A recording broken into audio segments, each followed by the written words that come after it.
Aujourd'hui, nous allons voir comment créer un groupe résidentiel.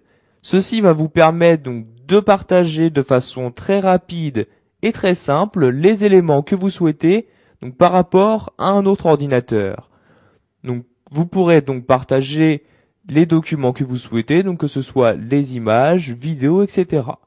Donc, pour créer un groupe résidentiel, vous vous rendez tout d'abord dans le panneau de configuration comme ceci, puis vous allez donc dans la catégorie réseau et internet, et vous voyez donc dans la catégorie réseau internet, vous avez une catégorie qui s'appelle groupe résidentiel. Donc, vous cliquez dessus pour en créer un. Donc comme vous pouvez le voir, pour l'instant, l'option créer un groupe résidentiel est grisée. En effet, avant de pouvoir créer un groupe résidentiel, votre emplacement réseau doit être défini sur domicile. Donc nous allons donc commencer par le définir sur domicile. Donc vous cliquez sur OK pour passer à la fenêtre précédente. Et nous allons donc nous rendre dans le centre réseau et partage comme ceci. Donc comme vous pouvez le voir, pour l'instant, notre emplacement réseau est sélectionné à réseau public. Donc pour changer cet emplacement réseau là, vous cliquez ici donc sur réseau public comme ceci et vous sélectionnez bien donc réseau domestique comme ceci.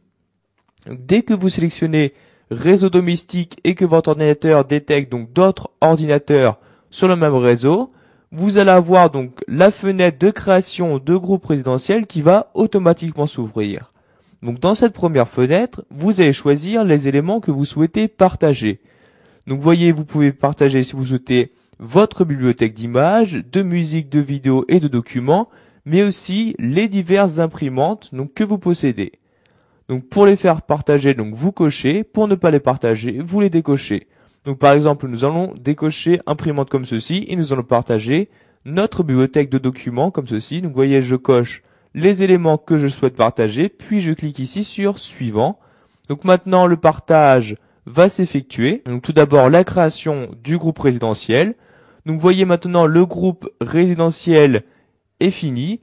Donc bien évidemment pour que les autres ordinateurs puissent se connecter au groupe résidentiel, ils doivent rentrer un mot de passe donc afin de s'y connecter.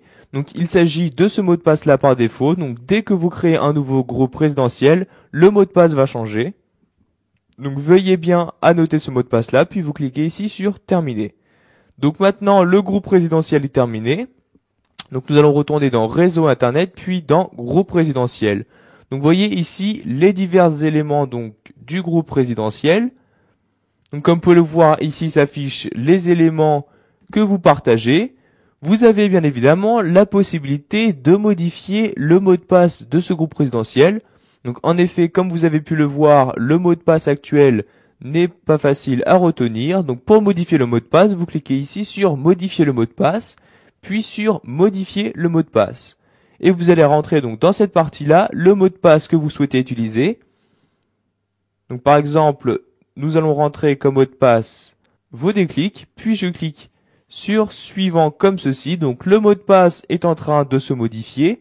Donc vous voyez maintenant le nouveau mot de passe est bien vos déclics. Donc je peux maintenant cliquer sur terminer comme ceci. Et donc maintenant quand les autres ordinateurs voudront se connecter à ce groupe résidentiel là, ils devront rentrer comme mot de passe vos déclics. Une fois que vous avez terminé de partager les divers éléments que vous souhaitez donc avec les autres ordinateurs par l'intermédiaire du groupe résidentiel, vous pouvez maintenant donc quitter ce groupe-là afin de ne plus partager aucun document. Donc pour quitter le groupe-là, vous cliquez ici sur quitter le groupe résidentiel. Donc vous voyez, vous avez diverses options qui s'offrent à vous.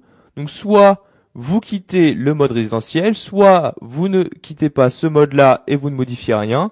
Donc ce qui revient à faire annuler. Soit vous ne quittez pas mais vous modifiez juste ce que vous partagez. Donc ici nous allons quitter le groupe résidentiel comme ceci. Donc je clique sur quitter le groupe résidentiel. Et comme vous pouvez le voir, donc maintenant vous avez bien quitté le groupe résidentiel. Et je clique maintenant sur terminer. Et je ne fais plus donc maintenant partie d'aucun groupe. Donc je vais fermer cette fenêtre-ci comme ceci. Voilà, vous avez appris à créer un groupe résidentiel sous Windows 7. Vous savez donc maintenant comment en créer, mais aussi choisir ce que vous souhaitez partager avec ce groupe-là.